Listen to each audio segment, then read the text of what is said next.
Potret legislatif kita, permainan anggaran, meminggirkan fungsi pengawasan.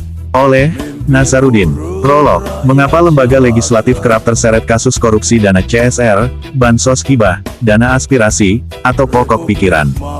Jawabannya sederhana, permainan anggaran. Padahal, DPR maupun DPRD diberi mandat menjalankan 3 fungsi utama, legislasi, pengawasan, dan penganggaran, untuk menjamin tegaknya mekanisme check and balances. Mekanisme ini adalah jantung demokrasi yang memastikan kekuasaan tidak melampaui batas. Namun realitas politik menunjukkan fungsi pengawasan nyaris mati suri.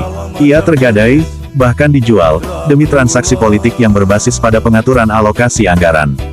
Permainan anggaran. Saat ini, anggaran telah berubah menjadi medan utama kolusi antara legislatif dan eksekutif.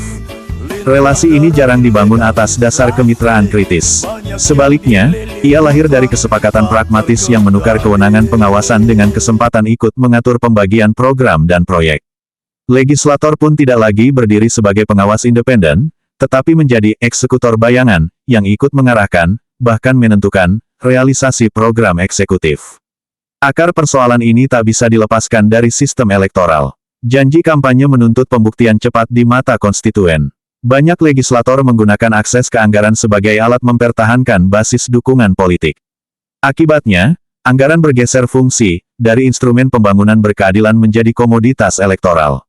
Problem kapasitas legislator. Persoalan kian rumit ketika dikaitkan dengan kapasitas anggota legislatif. Memang, secara normatif jabatan ini tidak mensyaratkan latar pendidikan tertentu. Namun dalam praktiknya, kemampuan membaca dan menelaah rancangan undang-undang atau peraturan daerah, menganalisis kebijakan publik, hingga mengevaluasi kinerja anggaran, adalah syarat mutlak. Tanpa penguasaan substansi, fungsi legislasi dan pengawasan hanya menjadi arena kompromi pragmatis yang rawan konflik kepentingan. Tenaga ahli, solusi yang tidak solutif. Di tingkat nasional, tenaga ahli tersedia di fraksi, alat kelengkapan dewan maupun anggota. Sayangnya, mereka sering direkrut bukan karena kompetensi, melainkan sebagai bentuk balas jasa politik.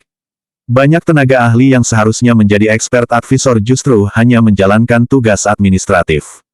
Kondisi di DPRD lebih memprihatinkan. Jumlah tenaga ahli sangat terbatas, bahkan banyak peran teknis diambil alih oleh staf administrasi. Padahal, kompleksitas pengelolaan anggaran daerah justru menuntut analisis kebijakan yang kuat dan berbasis data. BIMTEK yang menyimpang. Demikian juga dengan bimbingan teknis BIMTEK, yang didesain untuk membantu meningkatkan kapasitas anggota DPRD, dalam realitasnya lebih berfungsi sebagai justifikasi untuk mendapatkan tambahan anggaran perjalanan dinas ketimbang pembelajaran substantif. Epilog. Dengan semua kondisi ini, jelas bahwa demokrasi kita berjalan pincang. Fungsi legislatif yang seharusnya menjadi pengimbang kekuasaan eksekutif, telah kehilangan taring akibat praktik internal yang korosif. Jika sistem rekrutmen politik tetap berbasis popularitas semata, jika proses pemilu tidak mendorong kualitas calon, dan jika kapasitas kelembagaan tidak diperkuat, demokrasi akan terus berjalan secara prosedural tanpa substansi. Memperbaiki kualitas legislator, menata ulang mekanisme perekrutan tenaga ahli yang kompeten, serta mengembalikan fungsi pengawasan pada relnya adalah syarat mutlak. Tanpa itu, parlemen hanya akan menjadi pemain dalam permainan anggaran, yang menguntungkan segelintir elit, sementara rakyat dibiarkan menanggung ongkos politik yang mahal.